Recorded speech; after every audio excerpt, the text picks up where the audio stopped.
नमस्कार, मेरा नाम है वैभव और एक बार फिर स्वागत है आप लोगों का मेरे इस नए वीडियो में। देख लेते हैं नेक्स्ट वीक के लिए क्या रह सकता है मार्केट। और इस वक्त मैं इस वीडियो के अंदर मैं कमोडिटीज़ को कवर कर रहा हूं और यानी बिफोर मंडे में इक्विटी के लिए भी इस वीक का नेक्स्ट वीक का आपको वीडियो जो है वो आपके सामने रख दूंगा। ओके, सो इस वक्त हम कमोडिटीज़ को देख लेते हैं। चलिए, तो सबसे पहले हम सिल्वर देख रहे हैं। आप लोगों को दिख ही रहा होगा, आई होप आप लोगों को दिख रहा होगा।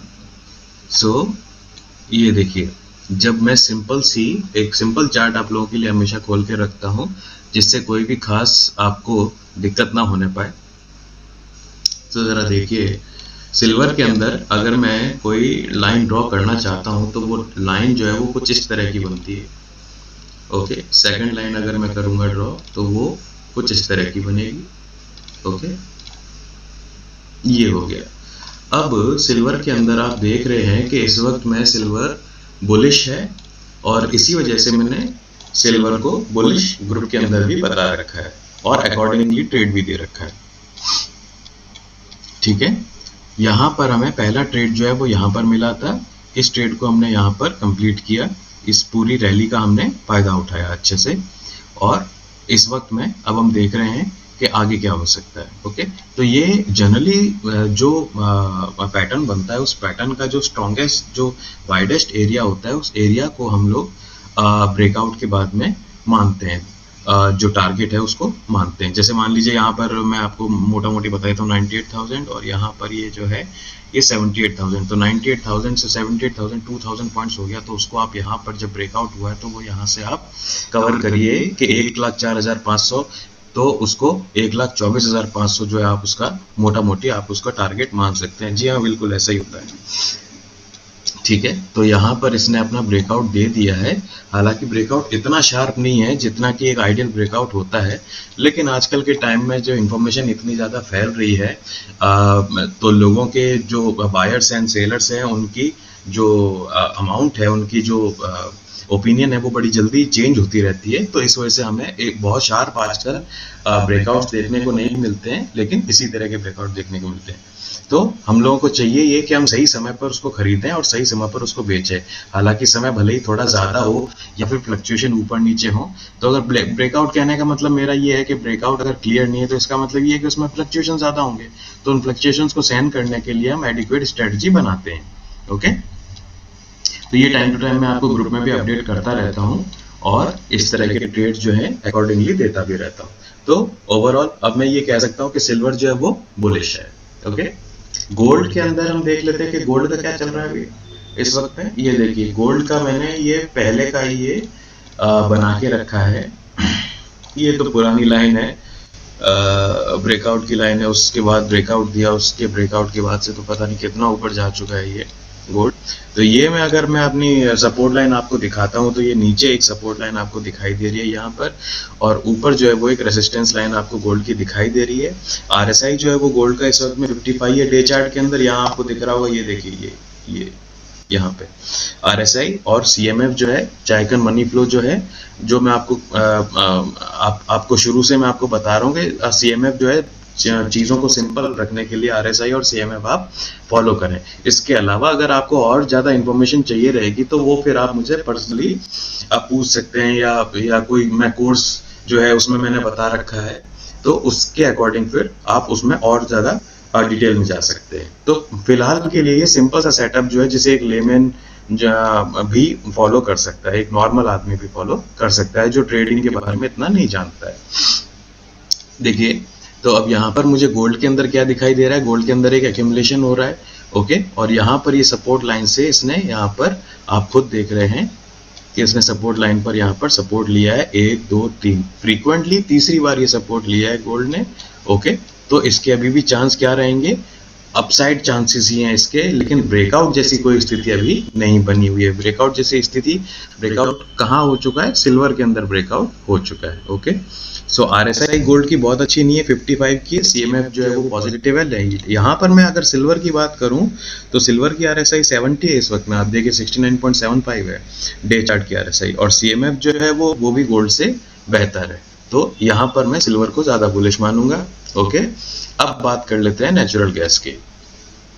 नेचुरल गैस के अंदर मैंने अभी रिसेंट में नेचुरल गैस के अंदर काम नहीं किया है, तो इस वक्त हम बना लेते हैं, देख लेते हैं कि क्या चल रहा है नेचुरल गैस के अंदर, कोई क्या पैटर्न हमें दिखाई दे रहा है या नहीं दिखाई दे रहा है। इस वक्त नेचुरल गैस के अंदर कंसोलिडेशन डे चार्ट पे दिखाई दे रहा है, कोई खास पैटर्न मुझे दिखाई नहीं दे रहा है। ओके, यहाँ पर अगर मैं इस पैटर्न को अगर मैं हेड एंड शोल्डर्स पैटर्न मानूं कि हेड एंड शोल्डर्स टाइप बन रहा है, कुछ ऐसा बन रहा है, ये देखिए यहाँ पे कुछ लोगों को हो सकता है कि दिखाई दे हेड एंड शोल्डर्स कुछ इस तरीके से, ये रहा, ये रहा, ये रहा, ये रहा, ये, और ये यहाँ तक नीचे आया, ये अब कहाँ जाएगा पता नहीं। तो ये एक हेड एंड शोल्डर्स नहीं बन रहा है, ये नॉर्मल अप्स एंड डाउन्स हैं, फ्लक्चुएशंस हैं। ओके, अगर कोई पैटर्न नहीं बन रहा है तो उसको ना बनने दें, जरूरी नहीं है कि हम जबरदस्ती कोई पैटर्न उसमें डालें। ठीक है, तो यहाँ पर भी इस वक्त में डे चार्ट में कैसा है, न्यूट्रल है, कुछ खास उसमें मुझे कोई डायरेक्शन नहीं दिखाई देता है। अब मैं आवरली बात कर लेता हूँ। अच्छा, एक मिनट, मैं यहाँ पर भूल गया हूँ, मैं आप लोगों को बता दूँ कि RSI जो है, RSI बिल्कुल गोल्ड की तरह है, 55 के यहाँ पर न्यूट्रल RSI है। ओके, और CMF भी इसका न्यूट्रल है। अब यहाँ देख लेते हैं कि हम यहाँ पर क्या देखने वाले हैं। ठीक है, अगर मैं छोटे टाइम फ्रेम पे 1 आवर के टाइम फ्रेम पर अगर मैं बात करता हूँ तो इसकी RSI भी अच्छी है 61 की, और CMF भी इसका मोर और लेस पॉजिटिव ही है, न्यूट्रल टू पॉजिटिव ही है। और यहाँ पर मुझे दिखाई दे रहा है कि इसने यहाँ अभी तक ये नीचे आया, अभी तक इसने डाउन साइड बनाया, और उसके बाद में बड़ा अच्छा सा एक अपसाइड बना रखा है, एक बहुत बढ़िया अपसाइड बना रखा है। तो ये एक यहाँ पर एक छोटा सा ब्रेकआउट जो है, इस V फॉर्मेशन को रेस्पेक्ट देने के लिए ये यहाँ पर एक छोटा सा ब्रेकआउट दे सकता है।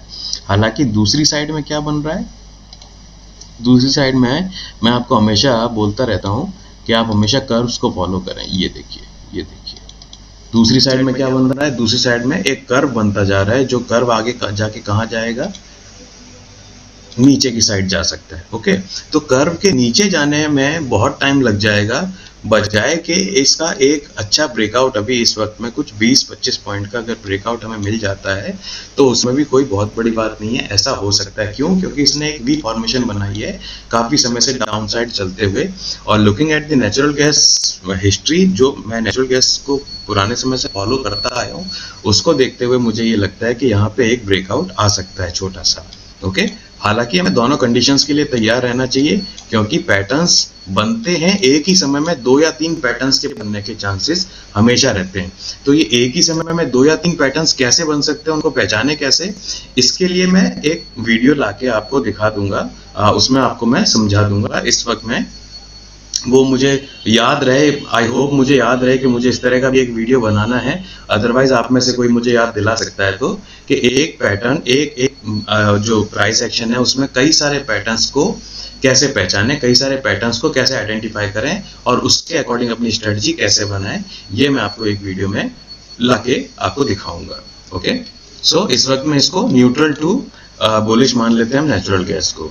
अब बात करते हैं क्रूड ऑयल की। क्रूड ऑयल में तो मैंने पहले से ही यहाँ पर पैटर्न्स बना रखे होंगे। ओके, ये देखिए क्रूड ऑयल के अंदर जो है कि डाउनसाइड पैटर्न जो है, डाउनसाइड कर्व जो है वो बन रहा है, और वो बनता हुआ साफ दिखाई दे रहा है डे चार्ट के अंदर। यहाँ पर RSI कितनी है, 55 की। ओके, और CMF जो है वो पॉजिटिव है इस वक्त में।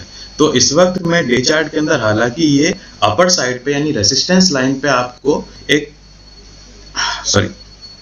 रेजिस्टेंस लाइन पर आपको एक कर्व दिखाई दे रहा होगा जो कि डाउनसाइड को एनकरेज कर रहा है क्रूड ऑयल को, लेकिन इस वक्त में जो उसका CMF है और RSI है वो न्यूट्रल टू पॉजिटिव है। तो ऐसा क्यों है, चलिए देख लेते हैं एक बार, इसको आवरली चार्ट पे देख लेते हैं एक बार।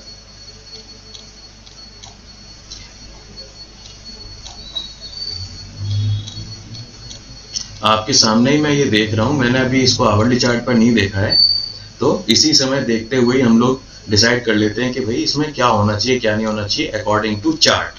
ठीक है, यहाँ पर हम डेटा और दूसरी चीजों की बात नहीं कर रहे हैं। तो ये यहाँ पर कंसोलिडेशन में है, किसी तरह का कोई पैटर्न नहीं बना हुआ है, बहुत ही नॉर्मल है। ये यहाँ पर इसने, मैं पिछले कुछ दिनों से देख रहा हूँ, कुछ समय से देख रहा हूँ, पिछले 1 महीने से देख रहा हूँ कि कमोडिटीज जो है वो कभी गैप फिल नहीं किया करती थी इजीली। यहाँ पर इसने ये देखिए ये गैप फिल किया है, यहाँ से यहाँ तक इसने ये गैप फिल किया है। ठीक है, आप समझ गए, ये यहाँ से ये ऊपर आया और उसने इसको इस गैप को फिल किया है। तो इस वक्त मैं क्रूड ऑयल को और ज्यादा वॉच करूंगा, इसको अभी न्यूट्रल की कैटेगरी में ही रखूंगा। हालांकि जो पिछले कुछ टाइम का मैं देख रहा हूं यहाँ पर, तो उससे बड़ा अच्छा इसने अपसाइड दिखाया है, लेकिन ओवरऑल आवरली चार्ट के अंदर भी मैं अभी क्रूड ऑयल को और वॉच करूंगा और उसको न्यूट्रल की कैटेगरी में रखूंगा। इसमें कोई ट्रेड जो है, फ्रीक्वेंट ट्रेड जो है वो मुझे नहीं दिखाई दे रहा है आवरली बेसिस पे। छोटे मोटे ट्रेड जो होंगे वो तो मैं आपको जो अपग्रेड है वो ग्रुप के अंदर मैं करता ही रहता हूँ। ठीक है, इसके अलावा जो दूसरी कमोडिटीज हैं उनका कोई खास रोल है नहीं इस वक्त में हमारे लिए, ना उनमें इतनी लिक्विडिटी रहती है। तो मैं ये जो 4 हमारे पास कमोडिटीज हैं इनको लेके मैं यहाँ पर इसको कंक्लूड करता हूँ वीडियो को। और कोई भी आपके पास कोई सवाल हो या कुछ भी इस तरह की कोई क्वेरी हो तो आप मुझसे जरूर पूछें। अपना जो भी आप अपना क्वेश्चन है, जो भी डाउट है उसको जरूर क्लियर करें मुझसे। Okay, so thank you very much. आज के लिए इस वीडियो के लिए इतना।